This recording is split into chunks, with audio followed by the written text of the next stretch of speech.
இங்க இந்த 4 பொண்ணுங்களுமே BMW car ஜெயிக்கிறதுக்காக வந்திருக்காங்க. ஃபர்ஸ்ட் போட்டியே இதுல யாரு அழகா ஷேப்பா இருக்காங்கன்ற போட்டி தான். அதனால இந்த பொண்ணுங்க எல்லாமே பழத்தை வச்சு உடம்ப ரெடி பண்றாங்க. ஆனா அங்க ஒரு பொண்ணு மட்டும் நேச்சுரலா வந்து நிக்கிறா. இப்ப அங்க இருக்கிறவங்க ஒரு பொண்ணா செக் பண்றாங்க.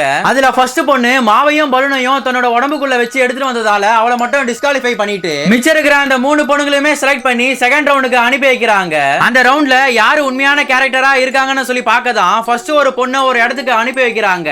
அங்க நிறைய பணமா இருக்கிறதுனால அந்த பொண்ணு அந்த பணத்தை எடுத்து உள்ள வச்சுக்கிறா. இத பார்த்த இவங்களும் இந்த பொண்ணு நமக்கு செட் ஆக மாட்டான்னு சொல்லிட்டு செகண்டா இருக்கிற பொண்ணை ஒரு Dress கடைக்கு அனுப்பி வைக்கிறாங்க. அந்த Dressல பணம் இருக்குன்னு சொல்லிட்டு அந்த பொண்ணுமே அந்த பணத்தை எல்லாத்தையுமே எடுத்து உள்ள வச்சுக்கிறா. சரி தேர்ட் பொண்ணாவது நல்ல கேரக்டரா இருக்கும்னு சொல்லி பார்த்தா அந்த பொண்ணு அந்த பணத்தை தான் எடுக்கிறா. ஆனா அந்த பணத்தை அவ திருடாம பத்திரமா அதை எடுத்து வச்சு ஒரு இடத்துல ஒளிச்சு வச்சிடறா. இத பார்த்த இவங்களுக்கும் அந்த பொண்ணுடைய கேரக்டர் பிடிச்சு போயிடுது. அதனால அந்த 2 பொண்ணுங்களையுமே ரிஜெக்ட் பண்ணிட்டு அந்த BMW காரை இந்த பொண்ணுக்கே கொடுத்துறாங்க.